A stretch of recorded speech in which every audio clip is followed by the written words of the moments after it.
just make sure that your green light is on your microphone. Okay. No need for introduction. So yeah, I'm speaking against this bill.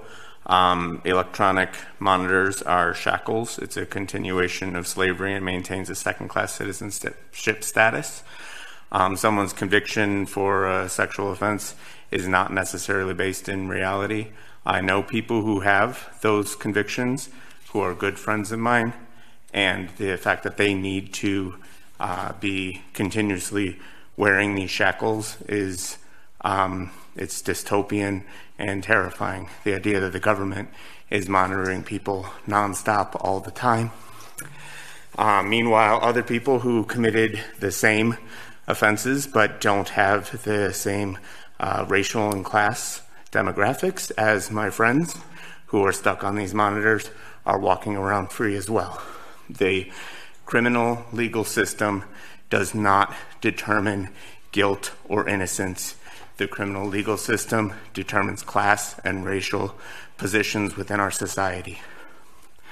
It is not a reliable indicator of public safety. It is not a reliable tool for determining whether or not somebody's a threat to other people. And using this system that we currently have, which comes from the American tradition of slavery and oppression and genocide, to continue to target certain people, stigmatize them for their lives, monitor them for their entire lives using dystopian technology like this is wrong. So I'm speaking against that. Anything that expands penalties on people, that continues and perpetuates this system, and that does not allow people to be redeemed, does not allow people to be full human beings, that lets somebody's conviction that was placed on them when they were young carry over for their entire lives is inhuman. Thank you. Press it? Okay. Thank you. Okay, so yes, I'm here to speak against this bill. It is unnecessary to keeping the peace. If there are only a total of 15 people evading shackle placement, this bill is creating further punishment for captives who have done their time and are deemed to no longer be threats to society. Furthermore, this bill assumes that persons failing to obtain location shackles are doing so with nefarious purposes in mind, when it could very well be that there are social barriers to acquiring those shackles. One barrier, as we should all know, is the exorbitant cost of maintaining these shackles each month. Representative Bowen said there were no unintended consequences, but this bill will force additional prison time if those people are obtained, and which costs the state money and punishes those who have failed to obtain their shackles for reasons unknown. If there is a true threat to society of violence to the community, these 15 people would have received new charges. They would be back in the hands of the state, and there would be an alternative form of punishment for what they are doing. But they have not committed a new crime, and therefore they are no threat to our society. So placing them and punishing them for not obtaining those shackles is a waste of our taxpayer dollars. Thank you. 'Cause I'm finally here. Get your hands in the air. There are a lot of built-in inequalities in the structure of the public education system in America, and particularly in Wisconsin. These inequalities, these accountability measures that she mentioned, are one of the newer ways in which that inequality is maintained. And rather than helping the kids who need the most help, you are bending over backwards to maintain a system of educational inequality that leaves targeted kids behind and fast tracks them through the school-to-prison pipeline. There's a lot of stories that I've heard from educator friends of mine about ways in which this system is gamed to maintain that inequality, to count kids as members of this school or that school on the third Friday, and all the rest of that. So all of this is a bunch of bureaucratic nonsense used to maintain and cause greater inequality in our society. Building prisons has consequences. There are things that happen to people when you incarcerate them. And for the Franklin School District to be trying to avoid any of those consequences that come to them while gaining all the benefits that they get, the financial benefits, the census tract data benefits that they get by building that prison in their municipality, they are trying to avoid this consequence for it. And instead, the consequences are only being felt by the people who are targeted and put into that system. A student dropping out of school is the fault of the school. That is a failure of the school. And if the school at the House of Corrections fails to keep kids enrolled, fails to keep kids engaged in education so that they re-enroll when they get out of there, that is a failure of that school. And that school is part of the Franklin School District. And so that failure should count against the Franklin School District. Part of the responsibility that you have when you build a prison and you put kids in cages in a prison is to take care of those kids. And so if the Franklin School District is failing at that responsibility and are trying to avoid accountability for failing at that responsibility, then it absolutely should count against them. And to say that it counts against Milwaukee is ridiculous, or to say that it's beyond their control. Like, the situation that we're looking at here is deeply structurally ingrained, targeted, maintained inequality systems. And you all are, I hope that you feel, I mean, I see you smirking, I see the rest of you, you don't care about this at all, but you should feel ashamed and like,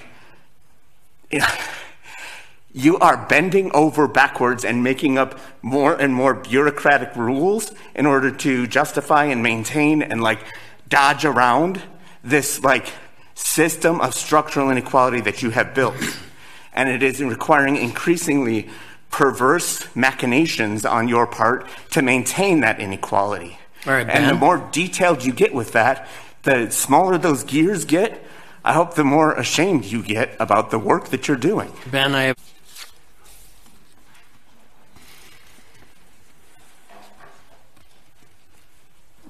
Our mic's already on this time, so easy peasy. So school districts who vote to build these youth correctional facilities within their districts should bear the brunt of the consequences of having those facilities within their districts. If they cannot maintain connections to these youth, they are failing to rehabilitate these youth. So I know that some of these questions have been asked already, but I wanted to repeat them for the committee to consider again.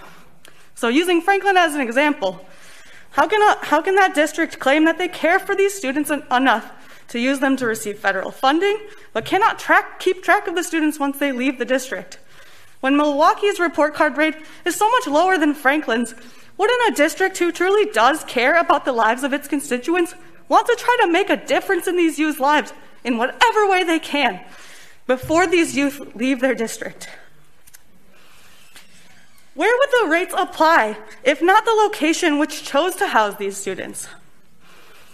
When these districts receive so many benefits for these youth prisons, not only school district funding-wise, but economic benefits, job benefits, etc., why should those districts be allowed to shirk their responsibility to improve the lives of these youth? The school board chair spoke of the need to ensure better transitions and tracking of the student. So how exactly would this bill improve how the state is able to track the transition and care for these youth? I heard no understanding of that. When the rest of the district is achieving a higher than satisfactory rate, the school within the HOC is only at a satisfactory rate. So why should the school district be given a pass for failing those youth again and taking less of an interest in their education? Finally, what is preventing the school district from helping to ensure these students do not drop out while they are enrolled within their district, while they are within that school at the HOC? What is preventing them from doing that while they are still there, from maintaining and setting up meaningful relationships with those students while they are within their care? Thank you. 'Cause I'm finally here. Get Get your hands in the air. We're lucky we don't live here. We hate the DOC.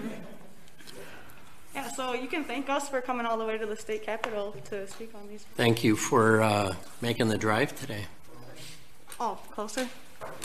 from Milwaukee. Milwaukee. Milwaukee. You want to go first? Sure. Is your speaker on? It's on. Okay. Can you hear Go me? ahead. Okay, so I think the DOC sucks at employing people. In favor of billboards in the news is someone who was removed from the force because he used excessive force on youth held captive. So that's like the one like proponent of this bill happening in the news. That's a pretty low bar. So that's who the DOC can get to work with in favor of this bill as far as like prior guards or whatever goes. So things like high turnover and overtime speak to the poor conditions of these jobs.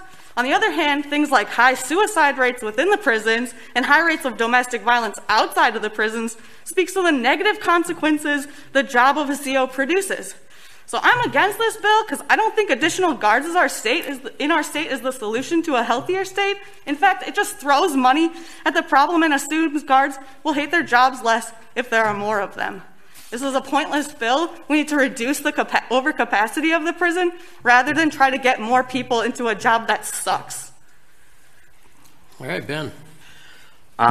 Yeah, so Wisconsin prison system is not understaffed, it's overcrowded.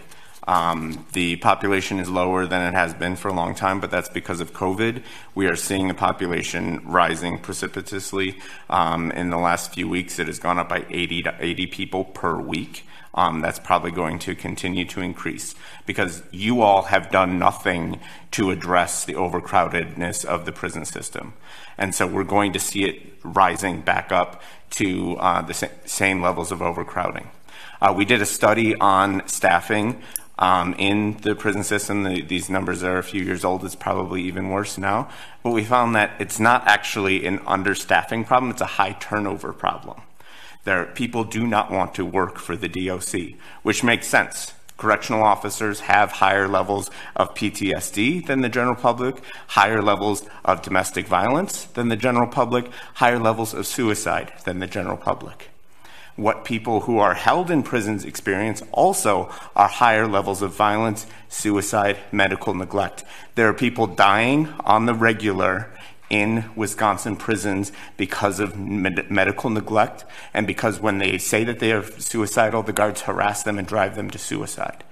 This is a humanitarian crisis that you all have completely absolved yourself of responsibility for. You are killing people with your inaction on decarceration in this state. I went to the Joint Finance Committee meetings and people across the aisle, Republicans and Democrats, all talked about how we need to do something about this. There's a huge amount of money being spent on prison and it's a problem, but no action taken. And so instead of taking action, you are once again bending over backwards and doubling down on the problem and finding ways to get around the fact that you haven't solved the issue of mass incarceration and people dying in the prisons in the state. Prison jobs are toxic jobs.